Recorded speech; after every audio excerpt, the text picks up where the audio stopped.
우리에게 주시는 하나님의 말씀은 요한복음 1장 35절에서 51절까지의 말씀입니다. 신약성경 143쪽에 있습니다.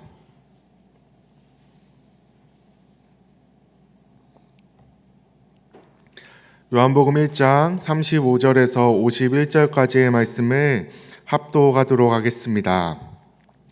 또 이튿날 요한이 자기 제자 중 두 사람과 함께 섰다가 예수께서 건의심을 보고 말하되 보라 하나님의 어린 양이로다.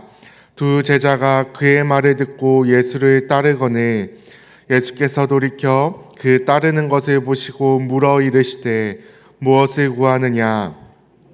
랍비여 어디 계시오니까 하니 랍비는 번역하면 선생이라. 예수께서 이르시되 와서 보라. 그러므로 그들이 가서 계신 데를 보고 그날 함께 거하니 때가 10시쯤 되었더라. 요한의 말을 듣고 예수를 따르는 두 사람 중에 하나는 시몬 베드로의 형제 안드레라. 그가 먼저 자기의 형제 시몬을 찾아 말하되 우리가 메시아를 만났다 하고, 메시아는 번역하면 그리스도라. 데리고 예수께로 오니 예수께서 보시고 이르시되 내가 요한의 아들 시몬이니 장차 게바라 하리라 하시니라. 게바는 번역하면 베드로라. 이튿날 예수께서 갈릴리로 나가시다가 빌립을 만나 이르시되 나를 따르라 하시니 빌립은 안드레와 베드로와 한 동네 벳세다 사람이라. 빌립이 나다나엘을 찾아 이르되 모세가 율법에 기록하였고 여러 선지자가 기록한 그 일을 우리가 만났으니 요셉의 아들 나사렛 예수니라. 나다나엘이 이르되 나사렛에서 무슨 선한 것이 날 수 있느냐. 빌립이 이르되 와서 보라 하니라. 예수께서 나다나엘이 자기에게 오는 것을 보시고 그를 가리켜 이르시되 보라 이는 참으로 이스라엘 사람이라. 그 속에 간사한 것이 없도다. 나다나엘이 이르되 어떻게 나를 아시나이까. 예수께서 대답하여 이르시되 빌립이 너를 부르기 전에 내가 무화과 나무 아래에 있을 때에 보았노라. 나다나엘이 대답하되 랍비여 당신은 하나님의 아들이시오 당신은 이스라엘의 임금이로소이다. 예수께서 대답하여 이르시되 내가 너를 무화과 나무 아래에서 보았다 함으로 믿느냐. 이보다 더 큰 일을 보리라.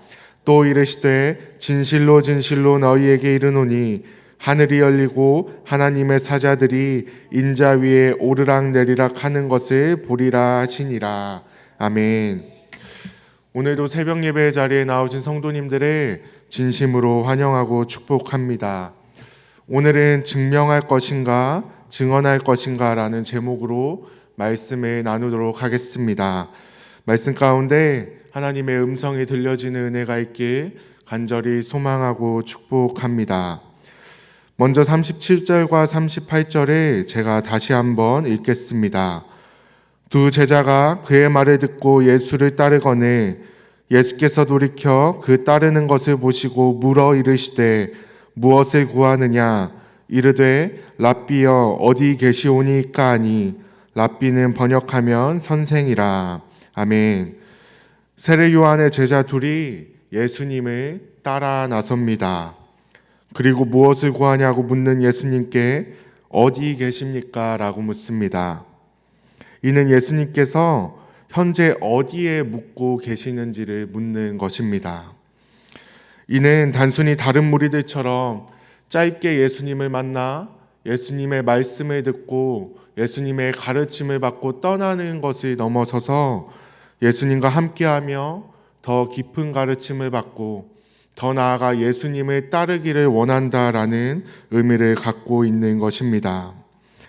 예수님이 어디 묵으시는지 묻는 그들에게 예수님은 오라고 말씀하시고 그들과 함께 거하며 깊은 교제를 나누십니다.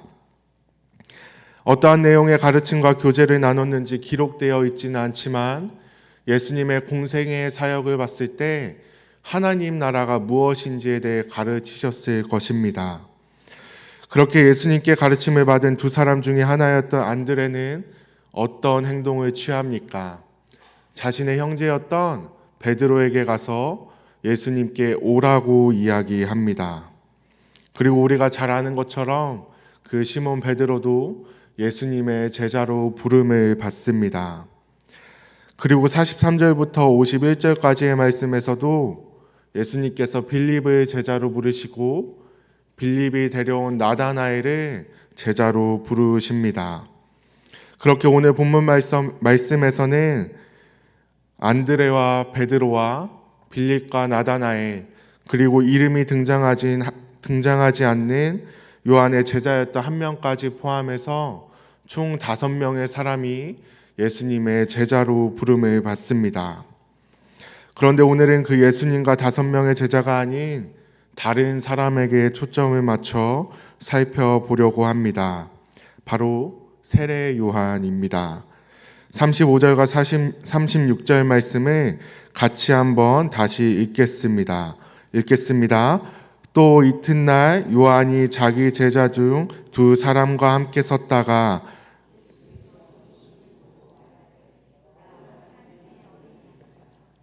아멘.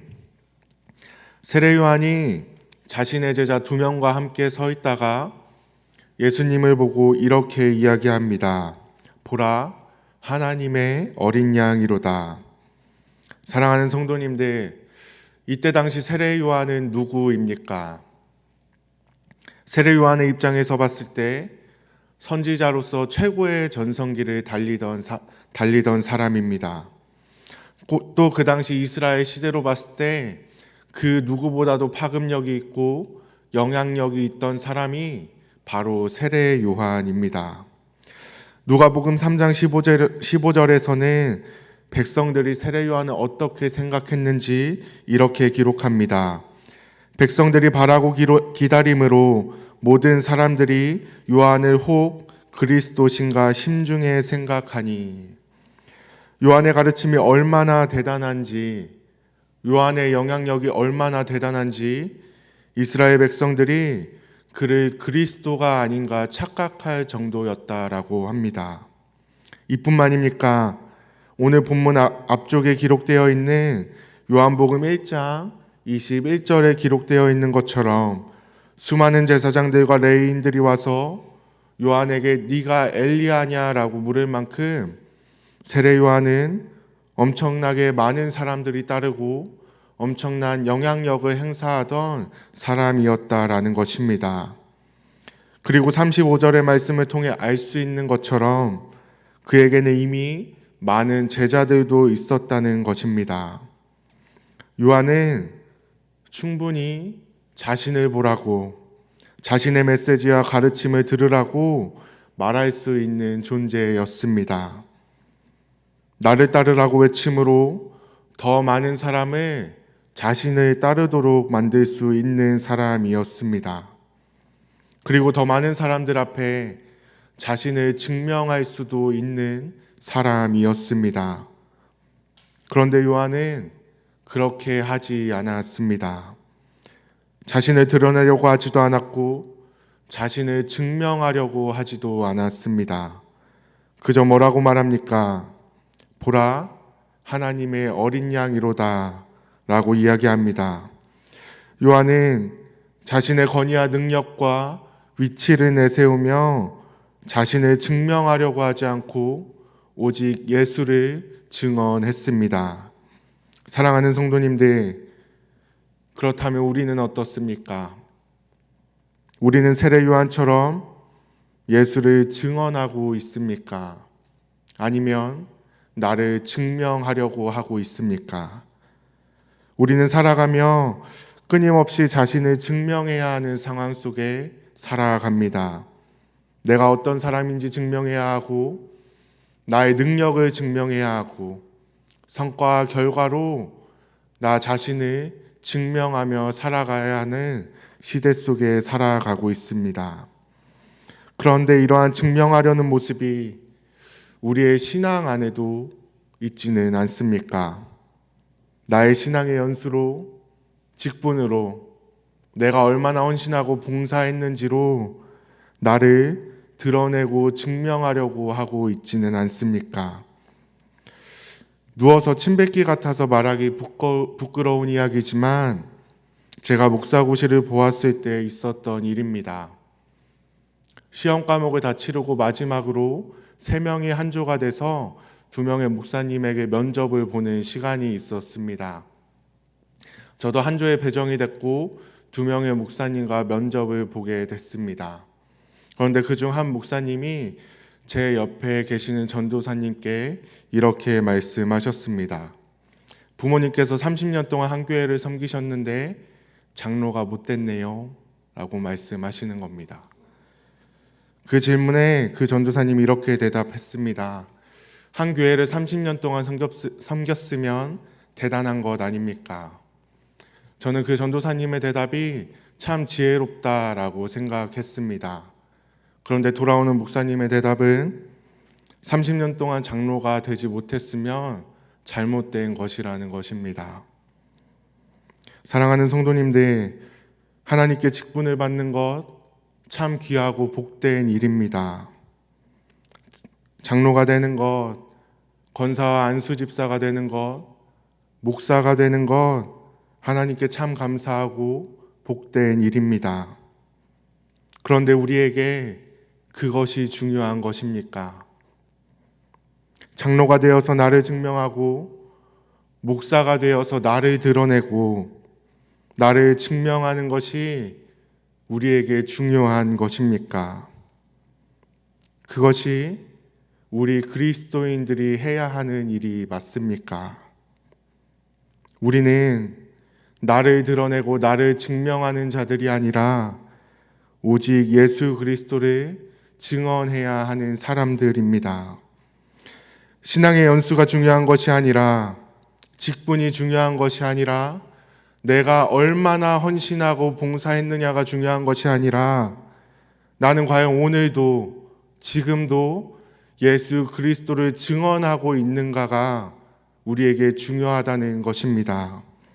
사랑하는 성도님들, 저와 여러분 모두 나를 증명하고 드러내는 자가 아니라 오직 예수 그리스도를 증언하는 자가 되길 간절히 소망하고 축복합니다. 나의 직분과 신앙의 연수와 헌신과 봉사의 양으로 나를 증명하려는 것이 아니라 오직 예수 그리스도를 증언하는 저와 여러분 모두가 되길 간절히 소망하고 축복합니다. 마지막으로 36절 말씀을 제가 다시 한번 읽겠습니다. 예수께서 건의심을 보고 말하되 보라 하나님의 어린 양이로다. 아멘. 요한은 예수님을 바라보며 두 제자에게 길게 말하지 않습니다. 단 한마디만 합니다. 보라. 요한은 구구절절 설명하지 않습니다. 자신의 경험과 지식을 동원해서 그럴싸하게 포장하지도 않습니다. 오직 예수를 보라고 이야기합니다. 설명하는 것이 나쁘다는 것이 아닙니다. 나의 경험과 지식을 통해 예수님이 어떤 분이신지 가르치는 것도 나쁘다는 것이 아닙니다. 중요한 것은 설명이 아니라 예수를 보게 하는 것이라는 것입니다. 요한이 설명할 줄 몰라서 설명하지 않았겠습니까? 요한이 가르칠 줄 몰라서 제자들에게 가르치지 않은 것이겠습니까? 그 모든 것의 목적이 예수를 보게 하는 것에 있기 때문에 그저 예수를 보라고 한 것 아니겠습니까? 그렇습니다. 사랑하는 성도님들, 예수 그리스도를 증언하며 살아간다는 것은 예수 그리스도를 보게 하는 것입니다. 예수 그리스도를 설명하는 것이 아니라 보게 하는 것입니다. 내가 드러나지 않고 예수 그리스도가 드러나게 하고, 나를 증명하지 않고 예수 그리스도를 증언하고, 내가 주목받지 않고 예수 그리스도가 주목받게 하고, 나를 알아주길 기대하지 않고 예수 그리스도를 알아주길 기대하는 것이 예수 그리스도를 증언하며 살아가는 것이라는 것입니다. 제가 중고등부 한 선생님과 이야기를 나누다가 이런 말을 한 적이 있습니다. 우리는 예수님을 몰라서 못 믿는 게 아니라 예수님을 보지 못해서 못 믿는 겁니다. 라고 이야기한 적이 있습니다. 아이들에게 말씀을 가르치고 예수님이 누구인지 가르쳐야 할 책임과 의무가 저에게 분명히 있습니다. 그런데 그보다 더 중요한 것이 무엇입니까? 예수 그리스도를 보게 하는 것입니다. 우리의 가족과 이웃들에게 예수님이 누구신지 설명하고 전하는 것 참 귀하고 복된 일입니다. 그런데 그보다 더 중요한 것이 무엇입니까? 우리의 삶으로 예수 그리스도를 드러내고 보게 하는 것입니다. 제가 지지난주에 저희 중고등부 아이들에게 창세기 12장 1절부터 3절까지의 말씀을 가지고 하나님께서 아브라함에게 말씀하신 복의 근원이 되게 하신다는 것의 의미가 무엇인지에 대해 아이들에게 이야기했습니다. 하나님께서 아브라함에게 너를 축복하는 자에게 복을 주고 너를 저주하는 자에게는 저주를 내리겠다라고 말씀하신 이유는 세상 사람들이 아브라함을 축복할 수밖에 없을 만큼 거룩한 삶을 살아내라고 명령하신 의미라고 이야기했습니다. 세상이 아브라함을 축복하고 복을 받을 수 있도록, 그럴 수밖에 없도록 거룩한 삶을 살아내라고, 거룩한 부담감을 주신 거라고 이야기했습니다. 그리고 오늘날 예수 그리스도를 통해 복의 근원으로 부름받은 우리 또한 세상이 우리를 축복할 수밖에 없을 만큼, 그래서 우리를 통해 복을 누릴 수밖에 없을 만큼 거룩한 삶을 살아내야 한다고 이야기했습니다. 이 말씀의 의미도 결국 무엇입니까? 거룩한 삶을 살아내므로 예수 그리스도를 드러내고 예수 그리스도를 보게 하고 예수 그리스도를 증언하며 살아가라는 것 아닙니까? 사랑하는 성도님들, 우리는 예수 그리스도를 증언해야 하는 사람들입니다. 세상이 예수 그리스도를 볼 수 있도록 예수 그리스도를 드러내야 하는 자들입니다. 저와 여러분 모두, 더 나아가 우리의 자녀인 다음 세대들 모두 오직 예수 그리스도를 증언하는 자들 되길 간절히 소망하고 축복합니다. 신앙의 연수로, 내가 받은 직분으로, 내가 한 헌신과 봉사의 양으로 나를 증명하려고 하는 것이 아니라 오직 예수 그리스도를 증언하고 예수 그리스도를 드러내는 저와 여러분과 우리 다음 세대의 자녀들이 되길 간절히 소망하고 축복합니다. 사랑하는 성도님들, 우리는 오직 예수 그리스도를 증언해야 하는 사람들입니다. 그렇게 예수 그리스도를 증언함으로 이 용인 지역 가운데 우리를 통해 예수 그리스도를 보는 자들이 더욱더 많아지길 예수님의 이름으로 간절히 축복하고 소망합니다. 기도하겠습니다.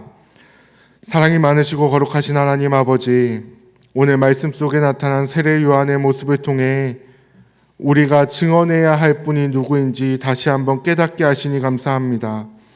하나님, 우리의 신앙의 모습 가운데 예수를 증언하는 것이 아니라 나를 증명하려고 하진 않았는지 우리의 모습을 돌아봅니다. 하나님, 나를 증명하는 자가 아니라 오직 예수 그리스도를 증언하는 자가 되게 하시고, 나를 드러내는 자가 아니라 오직 예수 그리스도를 드러내는 우리 모두가 되게 하여 주시옵소서. 예수님의 이름으로 기도드립니다. 아멘. 다 함께 주님께서 가르쳐 주신 기도를 드리겠습니다. 하늘에 계신 우리 아버지, 아버지의 이름을 거룩하게 하시며 아버지의 나라가 오게 하시며 아버지의 뜻이 하늘에서와 같이 땅에서도 이루어지게 하소서. 오늘 우리에게 일용할 양식을 주시고 우리가 우리에게 잘못한 사람을 용서하여 준 것 같이 우리 죄를 용서하여 주시고 우리를 시험에 빠지지 않게 하시고 악에서 구하소서. 나라와 권능과 영광이 영원히 아버지의 것입니다. 아멘. 이 시간 함께 기도하길 원합니다. 첫 번째로 오늘 주신 말씀을 기억하며 기도합니다. 오늘 말씀 속 세례 요한의 모습처럼 우리 또한 나를 증명하고 드러내는 자가 아니라 오직 예수 그리스도를 증언하고 오직 예수 그리스도를 드러내는 자 되게 해달라고. 두 번째로 오늘도 성령으로 충만하게 하셔서 마땅히 기도할 바를 알게 하시고 모든 것을 합력하여 선을 이루시는 하나님을 경험하는 하루 되게 해달라고. 세 번째로 우리의 가정을 위해 기도합니다. 우리의 가정이 오직 하나님이 주인 되시는 가정 되게 하시고 사랑으로 서로를 용납하는 가정 되게 하시고 세상의 가치관이 아닌 오직 말씀으로 가정을 세워가는 우리의 가정 되게 해달라고. 네 번째로 우리의 이웃을 위해 기도합니다. 하나님, 우리가 오직 하나님의 마음으로 이웃을 대하게 하시고 한 번 더 참고 한 번 더 배려하며 만나는 이웃마다 하나님의 사랑을 흘려보내고 예수 그리스도를 드러내게 해달라고.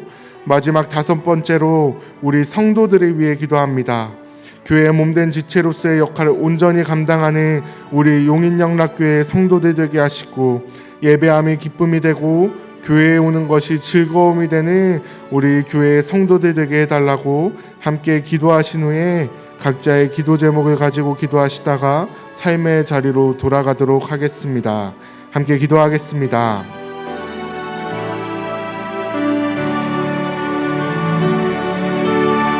사랑이 많으시고 거룩하신 하나님 감사합니다. 오늘 우리에게 주신 말씀을 붙들며 기도합니다. 하나님, 나를 증명하는 자가 아니라 오직 예수 그리스도를 증언하는 자로 살아가게 하여 주시옵소서. 나의 직분을 내세우며 내가 목사라고 내세우며 내가 내 신앙의 연수를 내세우며 내가 얼마나 교회 앞에 헌신하고 충성했는지를 내세우며 나를 증명하려고 하는 자가 아니라 오직 예수 그리스도를 증언하는 자로 살아갈 수 있도록 하나님 인도하여 주시옵소서.